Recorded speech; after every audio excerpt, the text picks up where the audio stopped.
नमस्कार दोस्तों, आपका अपना YouTube channel Ravi short GK में आपका स्वागत है। तो आज है 25 जून और 25 जून से जितने सारे महत्वपूर्ण करंट अफेयर बना है जो हम आपके बीच लाए हैं और हम आपके लिए वही प्रश्न लाते हैं जो परीक्षा में पूछने की संभावना रहता है। तो चलिए शुरू करते हैं। तो आज का फर्स्ट प्रश्न है कि हाल ही में कहाँ वाणिज्य और उद्योग मंत्रालय के नए वाणिज्यिक भवन का उद्घाटन हुआ है। तो कहाँ में हुआ है? तो नई दिल्ली में हुआ है। कहाँ में? नई दिल्ली। यानी आपसे पूछ दिया जाए कि हाल ही में कहाँ वाणिज्य और उद्योग मंत्रालय के नए वाणिज्य भवन का उद्घाटन किया गया है। तो कहाँ में किया गया है? नई दिल्ली में किया गया है। कहाँ में? नई दिल्ली। अब देखिए आगे है शिक्षा गीत इरादा कर लिया है हमने। आपसे पूछ दिया जाए कि शिक्षा गीत इरादा कर लिया है हमने कौन से सरकार द्वारा लॉन्च किया गया है? तो ये दिल्ली सरकार द्वारा लॉन्च किया गया है। कौन से सरकार द्वारा? दिल्ली सरकार द्वारा। यानी आपको याद रखना है कि इरादा कर लिया है हमने, एक शिक्षा गीत लॉन्च किया गया है कहाँ के सरकार द्वारा? तो दिल्ली सरकार द्वारा। अब देखिए आगे का प्रश्न है कि रुमेलाधर का संबंध किस खेल से है जो हाल ही में संन्यास लेने की घोषणा किया है? तो किस खेल से है? तो क्रिकेट से है। यानी कि आपसे पूछ लिया जाए कि रुमेलाधर का संबंध किस खेल से है जो हाल ही में संन्यास लेने की घोषणा किया है? तो क्रिकेट से है। अब देखिए एक मिताली राज है। तो आपको हम मिताली राज के बारे में कई बार बताए हैं कि सर्वाधिक वर्ल्ड कप खेलने वाली महिला खिलाड़ी कौन बन गई है? तो मिताली राज बन गई है। सर्वाधिक रन बनाने वाली महिला खिलाड़ी कौन बन गई है? तो मिताली राज बन गई है। एक खिलाड़ी का और नाम लिखे हैं झूलन गोस्वामी। आपसे पूछ दिया जाए कि मिताली राज के बाद सर्वाधिक वर्ल्ड कप खेलने वाली महिला खिलाड़ी कौन है? तो झूलन गोस्वामी। और झूलन गोस्वामी कितने वर्ल्ड कप खेले हैं? तो 5 वर्ल्ड कप खेले हैं। आपसे पूछ दिया जाए कि 200 से अधिक विकेट लेने वाली पहली महिला खिलाड़ी पूरे विश्व में कौन बन गई है? तो झूलन गोस्वामी। यानी झूलन गोस्वामी के बारे में आपको याद रखना है और मिताली राज के बारे में। मिताली राज के बारे में एक बात सुन लीजिए फिर से। आपसे पूछ दिया जाए कि सर्वाधिक वर्ल्ड कप खेलने वाली महिला खिलाड़ी कौन बन गई है? तो मिताली राज बन गई है जो हाल ही में संन्यास लेने की घोषणा किया है। आपसे पूछ दिया जाए कि सर्वाधिक रन बनाने वाली महिला खिलाड़ी कौन बन गई है? तो मिताली राज बन गई है। आपसे पूछ दिया जाए कि मिताली राज के बाद सर्वाधिक वर्ल्ड कप खेलने वाली महिला खिलाड़ी कौन बन गई है? तो झूलन गोस्वामी बन गई है। और 200 से अधिक विकेट लेने वाली विश्व की पहली महिला खिलाड़ी कौन बन गई है? तो मिताली राज बन गई है। यानी इतना आपको मिताली राज के बारे में और झूलन गोस्वामी के बारे में याद रखना है। अब देखिए आगे का प्रश्न है कि हाल ही में किस देश ने नूरी रॉकेट का सफल परीक्षण किया है? तो कौन से देश द्वारा किया गया है? तो दक्षिण कोरिया द्वारा किया गया। किस देश द्वारा? दक्षिण कोरिया। यानी आपसे पूछ दिया जाए कि हाल ही में किस देश ने नूरी रॉकेट का सफल परीक्षण किया है? तो कौन सा देश किया है?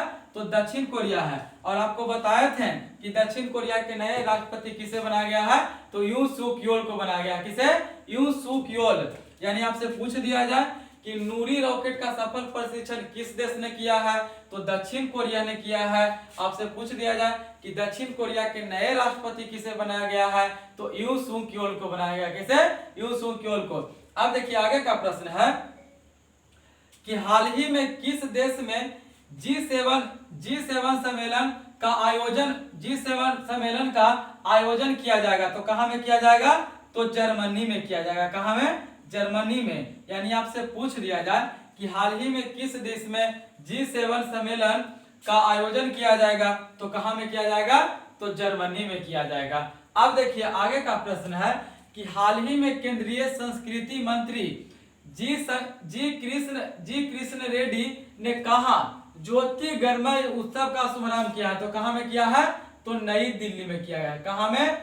नई दिल्ली में। यानी आपसे पूछ दिया जाए कि हाल ही में जी किशन रेड्डी द्वारा ज्योति गणमय उत्सव का शुभारंभ कहां में किया गया? शुरू कहां में किया गया है?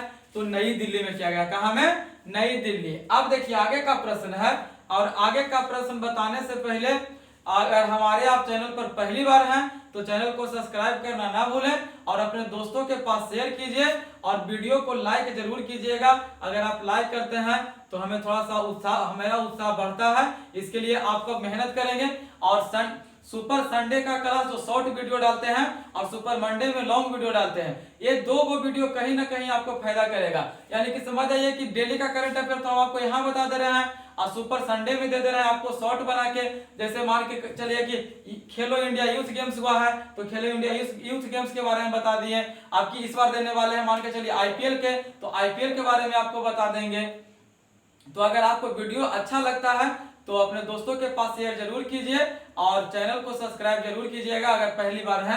तो चलिए आगे का प्रश्न देखते हैं। आगे का प्रश्न है कि हाल ही में किस देश का पत्रकार दिमित्री मुराहोव ने यूक्रेन की बच्चों की मदद के लिए अपना नोबेल शांति पुरस्कार बेचा है? तो कहाँ के हैं? तो रूस के।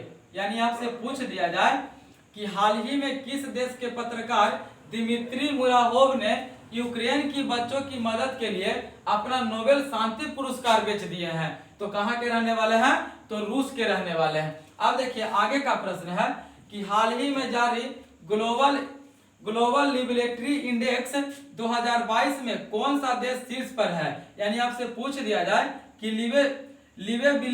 लिवेबिलिटी इंडेक्स 2022 में कौन सा देश शीर्ष पर है? तो ऑस्ट्रेलिया है। ऑस्ट्रेलिया के पूछेगा कौन सा शहर? तो वियना है। कौन सा? वियना। इसमें टोटल कितने देश भाग लिए हैं? तो 140 लिए हैं। और इसमें भारत का स्थान कितना है? तो 112 है। और कौन से शहर? तो दिल्ली के है। यानी आपको याद रखना है कि लिबरेटी इंडेक्स 2022 में भारत का स्थान 112 है।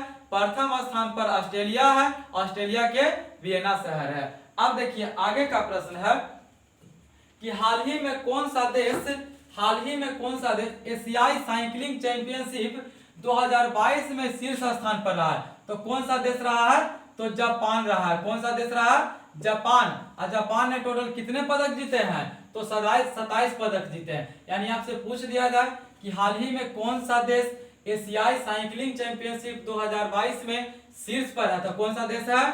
तो जापान है। और आपको बताए थे कि जापान के नए प्रधानमंत्री किसे बनाया गया है? तो फूमियो किशिदा को बनाया गया है।